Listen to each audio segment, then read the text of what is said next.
plano frontal y plano horizontal. Si ustedes se fijan, lo que marcamos en planos en realidad conforma una figura tridimensional, ¿ya? Que tiene todo un límite externo, ¿ya? Y posiciones, ¿ya? Y movimientos como dentro de estos límites. Todo lo límite es bordeante, todo lo que va adentro es intrabordeante. Aquí tenemos cómo se genera este poliedro en los distintos planos. Tenemos ahí piezas dentarias maxilares y piezas dentarias mandibulares, ¿ya? Entonces, vamos a ir analizando cada uno de estos planos que conforman esta figura tridimensional. Pero quiero que no pierdan de vista que en realidad es una estructura en 3 dimensiones. Entonces, en el plano sagital se va a generar esta figura y vamos a ir analizando a qué corresponde cada uno de ellos. El punto 1, ¿ya?, corresponde a lo que llamamos posición retruida de contacto. Esta posición retruida de contacto corresponde al contacto dentario cuando los cóndilos están en relación céntrica, en su posición más centrada, ¿cierto?, en la articulación con el disco interpuesto. Y se produce cuando realizamos un arco de cierre articular. Para llegar a esta posición, en la gran mayoría de los pacientes necesitamos que la mandíbula sea manipulada, ya, de una forma que vamos a aprender con detalle, ya, y llevada y centrada esta articulación, le pedimos al paciente que vaya cerrando lentamente la boca y vamos a poder ubicar y evidenciar ese primer contacto, ¿ya? Primer contacto que se denomina contacto prematuro y la posición se llama posición retruida de contacto. El punto 2, el punto 2 corresponde a la máxima intercuspidación, cuando tenemos el máximo engranaje entre las piezas dentarias. Entonces, desde el punto 1 al punto 2 tenemos esta trayectoria en la cual las piezas dentarias inferiores se deslizan sobre la superficie, ¿ya?, de las piezas dentarias inferiores, ¿ya?, y llegan a esta máxima intercuspidación. Y aquí ya no son las articulaciones centradas las que pueden permitir ese movimiento, sino que son los músculos los que llevan a esta nueva posición. El punto 3, ya las piezas en máxima, ¿cierto? Aquí esta foto está para mostrar y evidenciar lo que es el deslizamiento en céntrica. Aquí tenemos la articulación centrada, ¿cierto? Y tenemos aquí los cóndilos en relación céntrica, ¿ya? Y desde el punto 1, si nosotros realizamos un movimiento de apertura, vamos a tener un movimiento de rotación articular. Cóndilos centrados, movimientos de rotación articular. Si seguimos abriendo la boca desde esa posición, ya vamos a tener un movimiento de traslación articular. ¿Hasta cuándo? Hasta llegar a la apertura máxima, ¿ya? Entonces, el primer arco de rotación que se genera en una apertura desde posición retruida de contacto, es decir, con los cóndilos en relación céntrica, tiene primero una trayectoria con principalmente rotación y después una trayectoria con traslación articular. Vamos conformando lo que es el límite externo, ¿cierto?, de este diagrama de Posse. Entre 1 y 2, es decir, entre posición retruida de contacto y máxima intercuspidación, ya les había contado que se genera este deslizamiento en céntrica, ¿ya? Y 1 y 2 conforman lo que denominamos área céntrica. ¿ya? El punto 1 está en el borde externo, es una posición bordeante, ¿ya? Al igual como lo va a hacer el punto 5. Sin embargo, el punto 2, 3 y 4 corresponde a una posición intrabordeante. Son posiciones contactantes, pero intrabordeantes, porque el límite externo, el borde externo, es todo esto que encontramos acá. Vamos entonces ahora a analizar estos 3, 4 y 5, ¿ya? Teníamos aquí el punto 2, que era máxima intercuspidación. ¿Se acuerdan? Ya lo habíamos visto esta imagen. Los dientes contactando tanto piezas posteriores como anteriores. Y entre el punto 2 y el punto 3 corresponde a toda la trayectoria de avance con contacto dentario, que podíamos tener distintas opciones, hasta llegar al borde a borde. El punto 3, entonces, corresponde a esta posición de borde a borde. 1, posición retruida de contacto. 2, máxima intercuspidación. De 2 a 3, la trayectoria de protrusión. Y el 3, el borde a borde. ¿Qué es lo que ocurre después del borde a borde? Las piezas inferiores, anteroinferiores, pueden sobrepasar la cara vestibular de las anterosuperiores e incluso avanzar un poco más allá, como esta imagen de acá lo demuestra. Y eso corresponde a lo que ocurre entre 3, que es el borde a borde, 4 y de 4 a 5, hasta llegar a ¿cuándo? A la máxima protrusión que corresponde al 5, ¿ya? Toda esta trayectoria de aquí corresponde a área excéntrica. 1 y 2, área céntrica, y desde ahí en adelante, área excéntrica, hasta la máxima protrusión.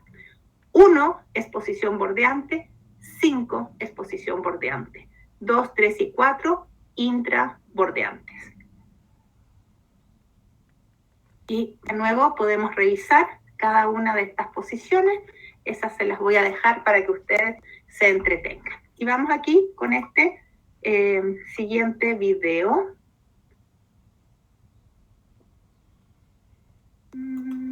Ahí va. Aquí vamos en el plano sagital. Tenemos máxima apertura, eje de bisagra terminal, rotación, posición retruida de contacto, máxima intercuspidación, máxima protrusión.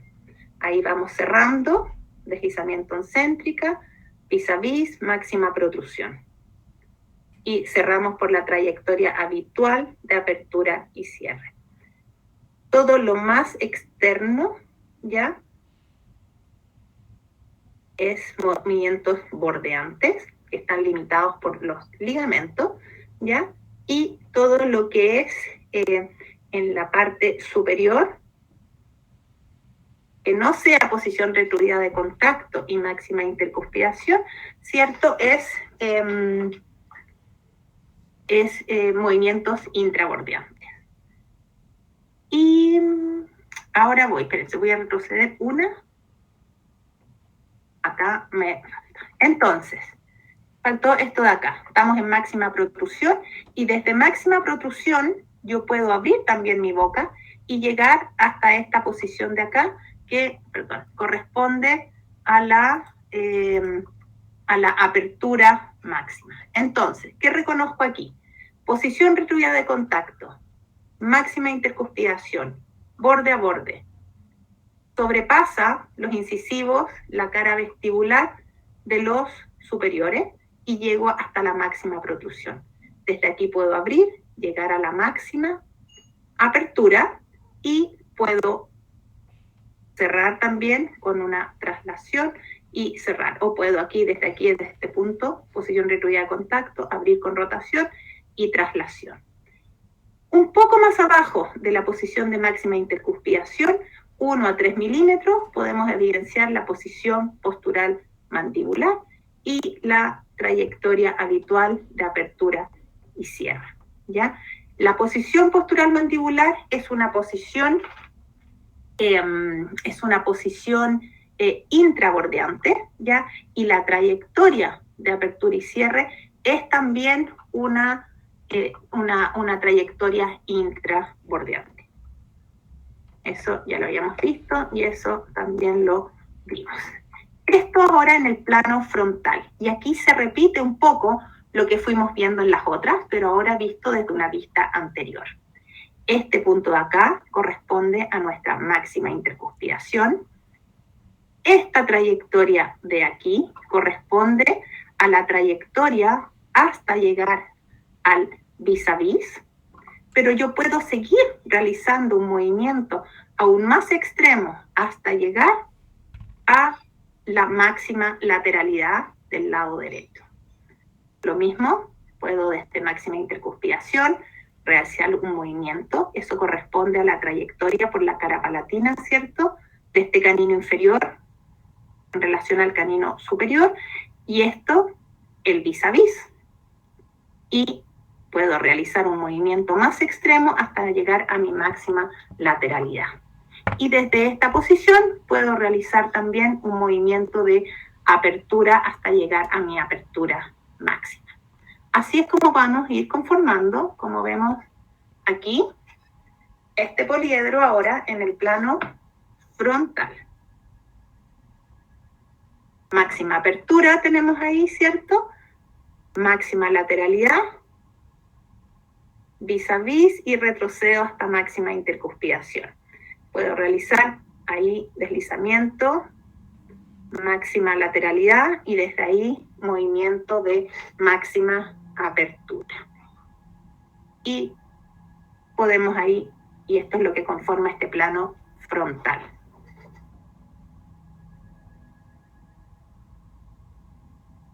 Ahí. Y por último, el plano horizontal, esto desde una vista superior. ¿Y qué es lo que podemos evidenciar aquí? ¿Ya? La posición más posterior es posición retuida de contacto. La posición más alta en esta vista horizontal, a pesar de que no está en el mismo corte del plano, pero sí lo podemos ver, es la máxima intercuspidación. Y podemos llegar a la máxima lateralidad derecha, y a la máxima lateralidad izquierda, y a la máxima protrusión. ¿Ya? Es decir, esta posición se corresponde con esa, esta posición se corresponde con esa, esta con esta de acá, máxima protrusión, y lo que observamos aquí entre estas dos es lo que ocurre entre posición retuida de contacto y máxima intercuspidación. Por lo tanto, aquí es donde evidenciaríamos este deslizamiento en céntrica, que como lo vimos en el examen funcional, ustedes podían evidenciarlo, por lo menos en el plano sagital, este avance con esta separación de estas líneas.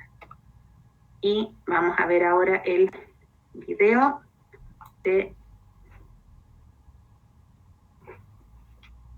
este plano horizontal. Se fijan que es como una vista superior, máxima lateralidad derecha, máxima protrusión, máxima lateralidad izquierda, ya, posición retuida de contacto y desliza hasta máxima intercuspidación. Ahí vemos. Y ahí vemos cómo se conforman estos tres planos que observamos por separado, conforman esta figura tridimensional.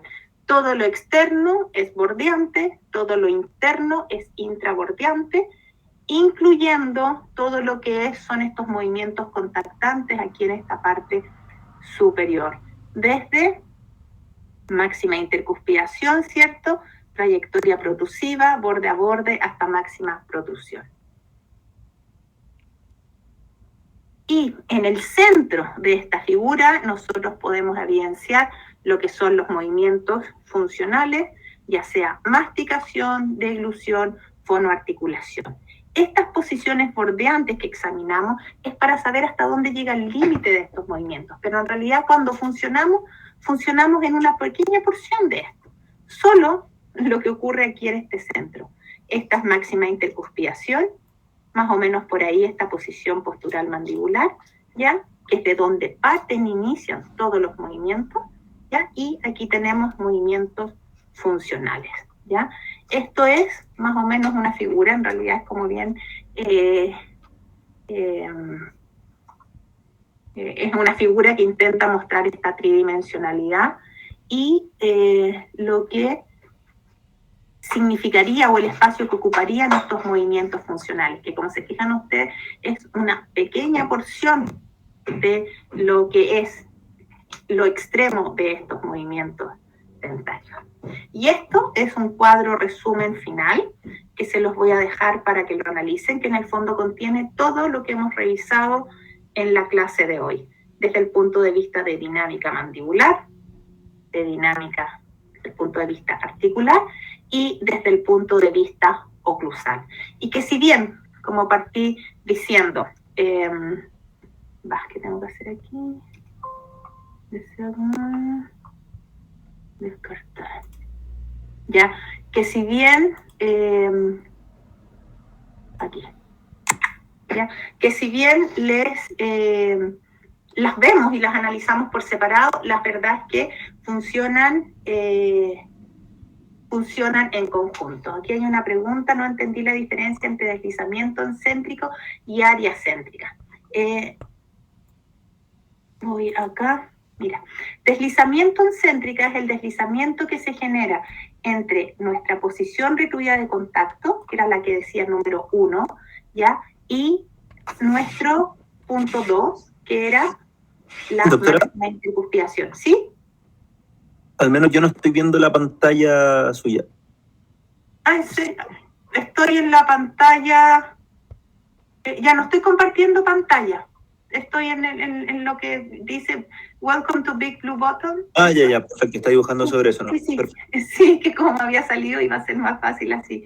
Entonces, esto es el deslizamiento en céntrica, ¿ya?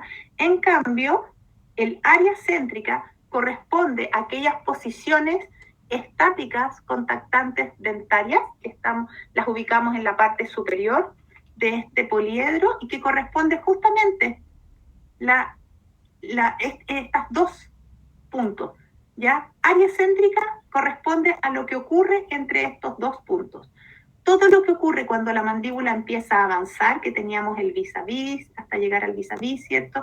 Y la máxima protrusión, todo esto cuando la mandíbula sale de sus contactos dentarios en esa conformación de área céntrica, es lo que llamamos área excéntrica, que eran los puntos 3, 4 y 5. No sé si se entendió. Este deslizamiento en céntrica lo evidenciamos en el área céntrica, que era el punto 1 y el punto 2. ¿Se entendió ahí? O sea, ambos se corresponden, el deslizamiento en céntrica se observa en el área céntrica, sí. ¿Ya? Ya pues, si no hay más preguntas, nos vamos ahora a dar el control. Que estén muy bien y bueno, esta